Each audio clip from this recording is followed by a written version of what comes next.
French philosopher René Descartes once said, "I think, therefore I am," and it has become one of the most quoted lines in all of philosophy. Essentially, what "I think, therefore I am" means is the only thing you can prove to be true is the self because you can think.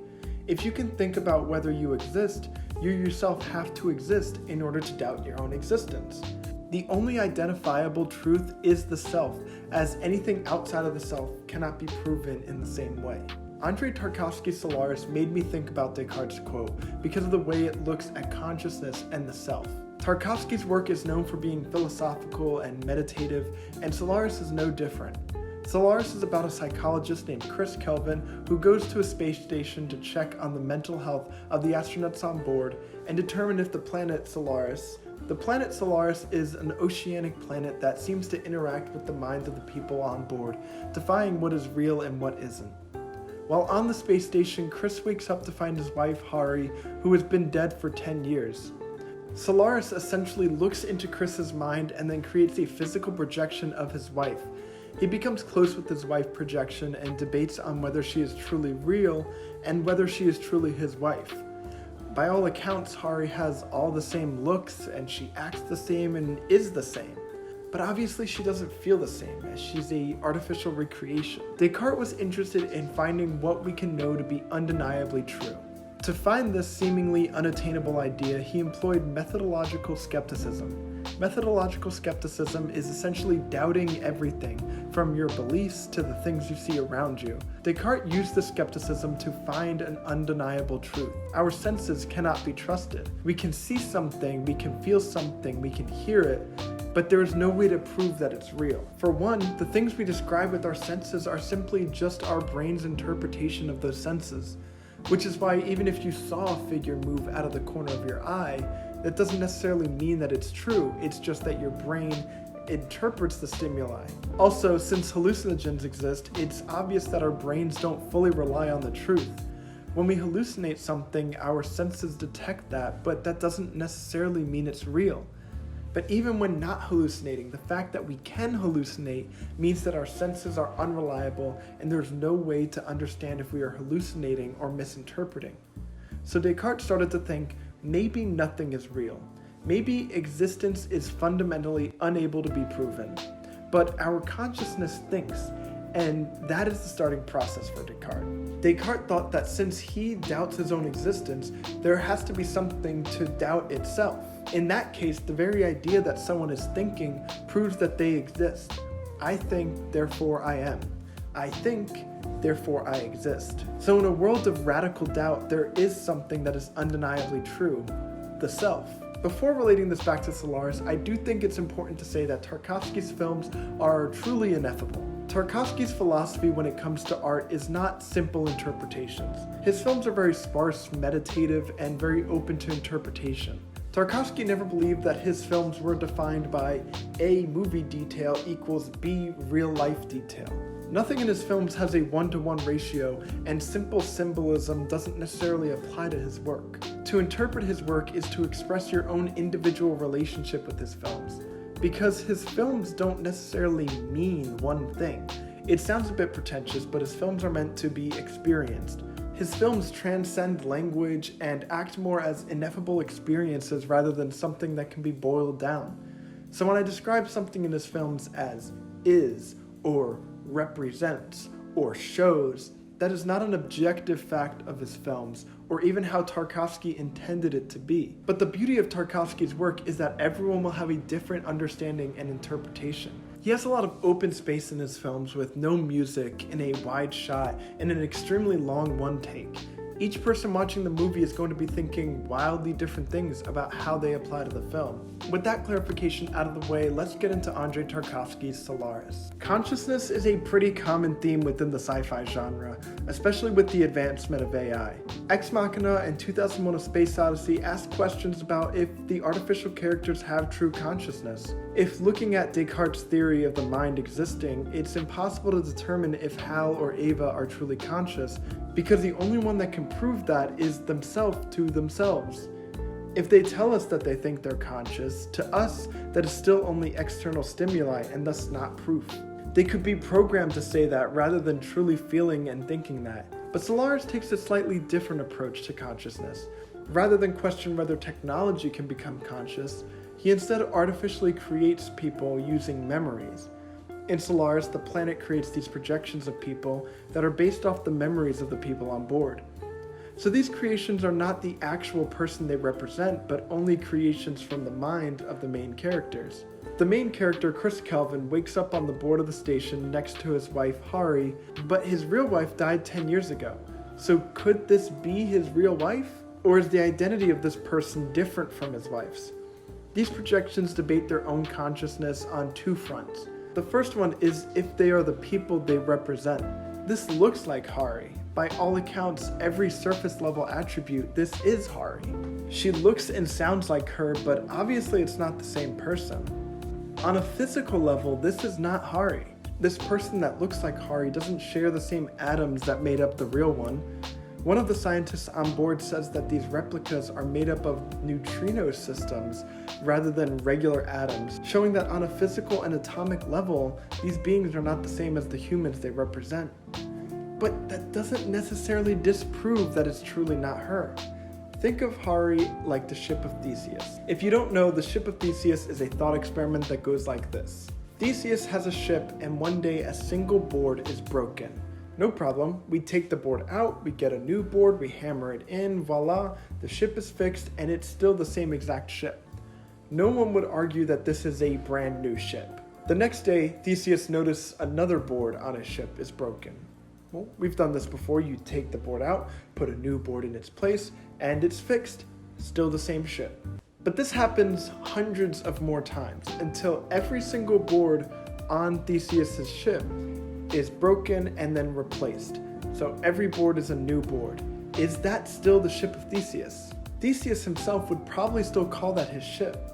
I feel like practically most people would still refer to that ship as the ship of Theseus, even though on a physical level, it's essentially a replica. But that proves that identity is not something that's a constant on a physical level, but rather something we bestow on something, even though it changes. The ocean is still the ocean, even if it's on high tide or if it's on low tide. Just because something changes doesn't mean it takes on a different identity. This doesn't just apply to inanimate objects, though.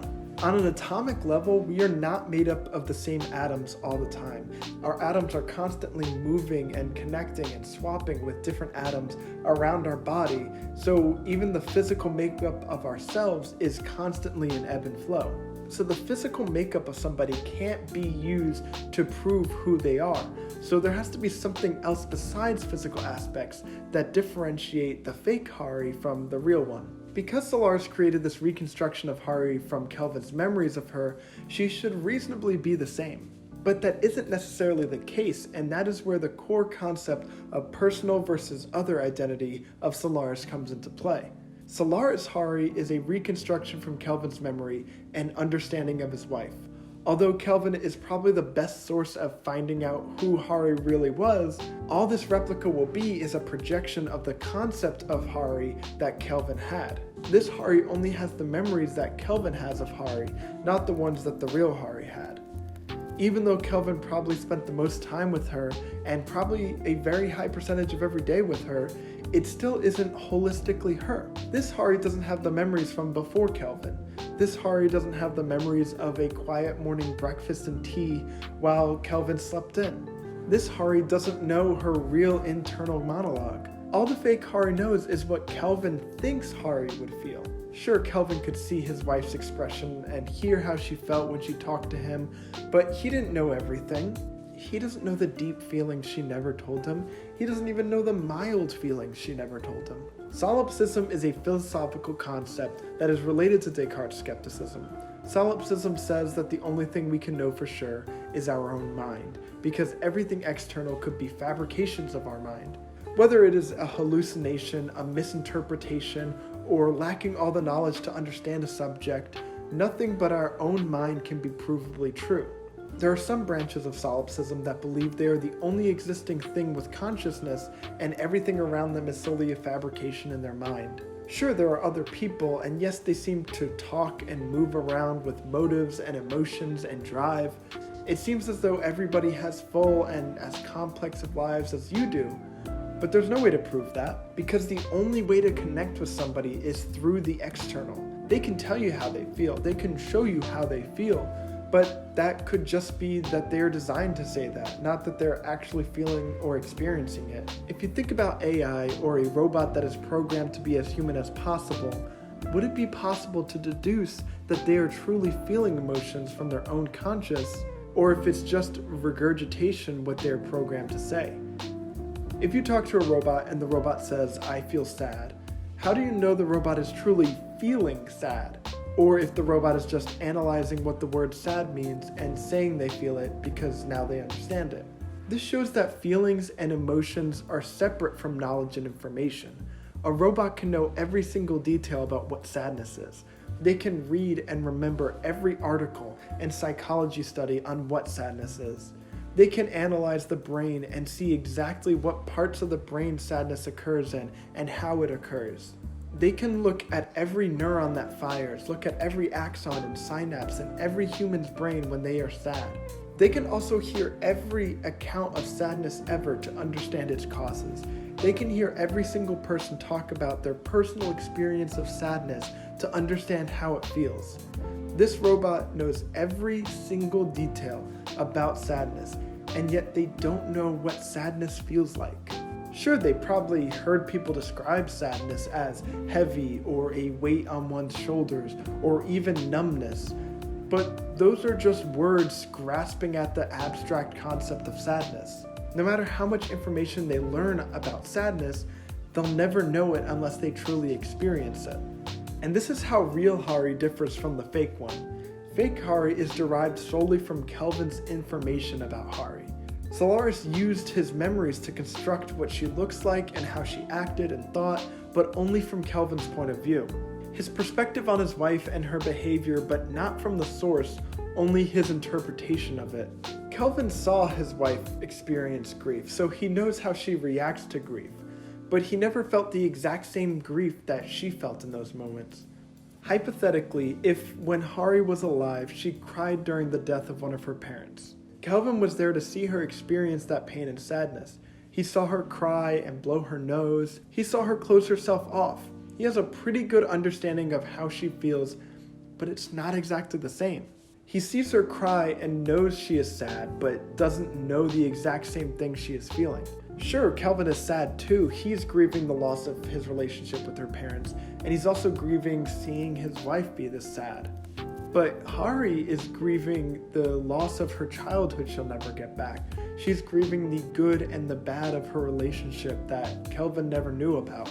Despite Kelvin knowing she is sad, he doesn't truly, wholly know because he doesn't feel the exact same thing. So this projection of Hari doesn't either, because it's not a recreation of her, it's a recreation of her specifically from Kelvin's memories. I think the setting of space is also very interesting in the scope of Solaris. Space is a massive, expansive natural wonder with so many unexplained secrets and history. But it is also a lonely place, devoid of life and millions of light years away from anything. It's cold and dark and unnerving, and it can be a very lonely place. There is a dichotomy between the tight, dense, industrial claustrophobia of the space station with the expansive, open, natural megalophobia of space just a few inches away. Despite these being opposite feelings, they both signify the loneliness of space. The walls are tight, making you feel like you have no room, and your only acquaintances are the metal walls, rather than any meaningful connection with the person. On the flip side, the barrenness of open space shows how alone you really are, how small and insignificant. The closest human is light years away. You're alone here. The loneliness of space and of the space station coincides with the philosophical themes of solipsism and identity. If what we know about ourselves is solely for ourselves, and we will never know anybody else like we know ourselves, and if the only thing we can prove is our own identity and consciousness, it feels like our experiences are only known by us, and nobody can connect with us on that deep of a level. They can empathize, sure, but never truly know what we know. And it works the other way around. You'll never know somebody the way you know yourself. You can know every piece of information about somebody and still not know them in the same way that you know yourself. You can't even prove that anybody else exists. The only thing you can prove is your own consciousness. But nobody else can prove that. And that can be pretty lonely.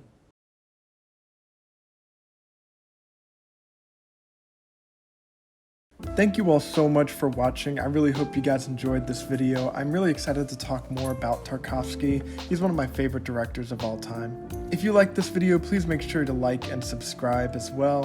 And also don't forget to check out the links in the description, like my TikTok and my Patreon.